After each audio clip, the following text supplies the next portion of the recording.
Bismillahirrahmanirrahim. Alhamdulillahirabbil alamin. Wassalatu wassalamu ala asyrafil anbiya wal mursalin wa ala alihi washabbihi ajmain. Amma ba'd. Di sini saya Qolita Albina insyaallah akan menyampaikan materi dengan judul analisis wacana dalam bahasa Arab dari mata kuliah linguistik. Oke, langsung saja. Yang melatar belakangi dari presentasi kali ini adalah analisis wacana adalah kajian bahasa yang meneliti penggunaan bahasa di atas tingkat kalimat, termasuk hubungan antar kalimat, konteks, situasi, dan makna yang tersirat.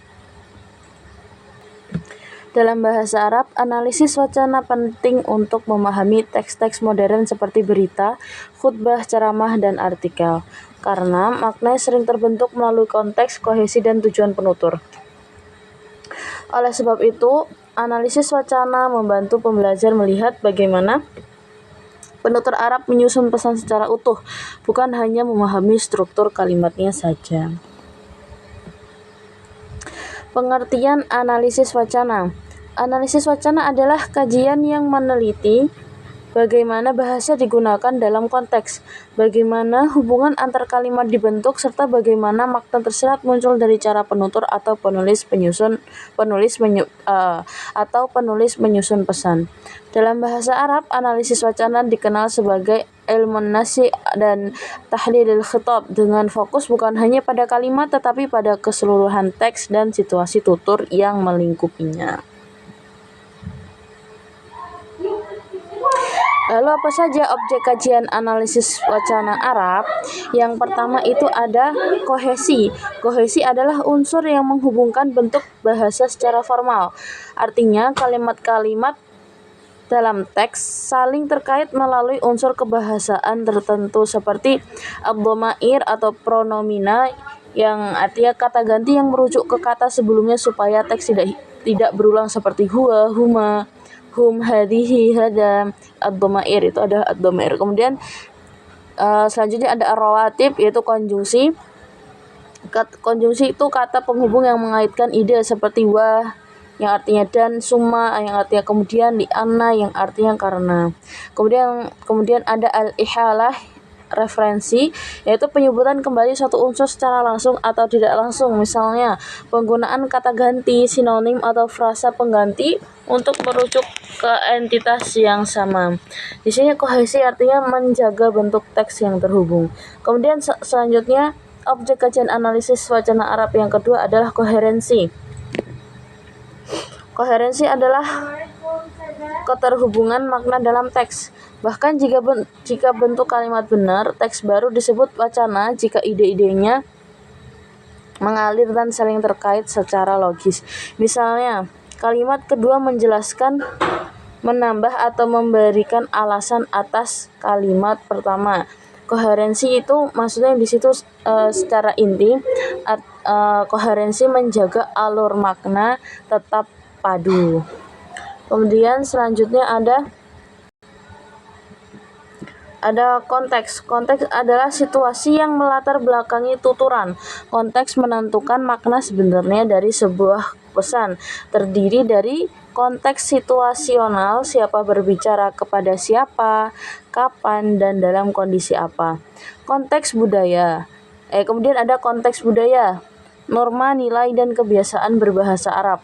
Tujuan penutur apakah ingin memerintah, mengajak, memperingatkan, atau membujuk.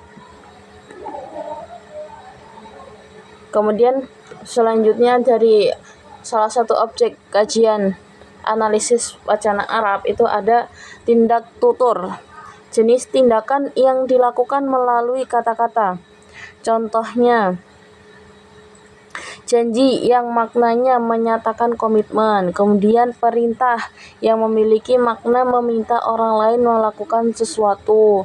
Kemudian larangan yang artinya mencegah seseorang untuk melakukan sesuatu. Kemudian selanjutnya salah satu objeknya ada struktur wacana. Wacana biasanya memiliki pola Yang pertama pembuka, al-muqaddimah, yang isi ada pengantar atau latar untuk memulai teks. Kemudian yang kedua al-ardu, yang itu bagian inti, yaitu isi utama, argumen atau penjelasan. Kemudian yang terakhir ada penutup, al-khotimah, yaitu biasanya kesimpulan, pesan akhir atau ringkasan. Contoh kecil analisis teks Arab. Misalnya ada sebuah kalimat, qala al-muallimu lit-tullabi ista'iddu lil ikhtibari ghadan fahuwa muhimun jiddan. Analisis kohesi, di situ ada dhamirun huwa yang merujuk pada al-ihalah al-ikhtibar. Kemudian ada tindak tutur, yaitu ista'iddu, tindak tutur perintah fi'il amr. Kemudian ada konteks, situasi pendidikan. Di situ konteksnya adalah situasi pendidikan dan tujuan pemberitahuan dan motivasi. Kemudian koherensinya, kalimat kedua menjelaskan alasan dari perintah. Ya, kalimat kedua menjelaskan alasan dari perintah atau sebab. Kemudian apa saja manfaat analisis wacana dalam bahasa Arab? Yang pertama yaitu memahami teks klasik maupun modern secara mendalam. Analisis wacana membantu melihat hubungan antar kalimat, konteks, dan maksud penulis sehingga pembaca bisa menangkap makna yang lebih utuh, baik pada teks kuno maupun teks Arab kontemporer. Kemudian yang kedua ada membaca artikel berita Arab dengan lebih akurat. Teks berita sering memuat makna implisit, sudut pandang tertentu, dan struktur argumentatif. Dengan analisis wacana, pembaca dapat mengenali tujuan, bias, serta cara penyampaian informasinya. Kemudian yang ketiga ada mendukung penelitian bahasa, tafsir, hadis, dan sastra Arab. Banyak teks keagamaan dan sastra membutuhkan penafsiran konteks, koherensi makna, dan relasi antar bagian teks. Analisis wacana memberi alat untuk membaca teks secara ilmiah dan sistematis. Kemudian yang keempat ada melatih kemampuan menangkap makna tersirat, implicit meaning, yang disitu maksudnya penutur Arab sering menyampaikan makna secara tidak langsung melalui pilihan kata, gaya bahasa, atau konteks. Analisis wacana membiasakan pembelajar membaca di balik kalimat. Kemudian yang terakhir, salah satu manfaat analisis wacana dalam bahasa Arab adalah memahami struktur retorika Arab. Wacana Arab memiliki pola penyajian pesan tertentu, pembukaan, argumentasi, penegasan, dan penutup. Dengan memahaminya, pembelajar bisa membaca, menganalisis, atau menulis teks Arab dengan lebih efektif. Sekian dari saya, kurang lebihnya saya mohon maaf. Sekian, wassalamualaikum warahmatullahi wabarakatuh.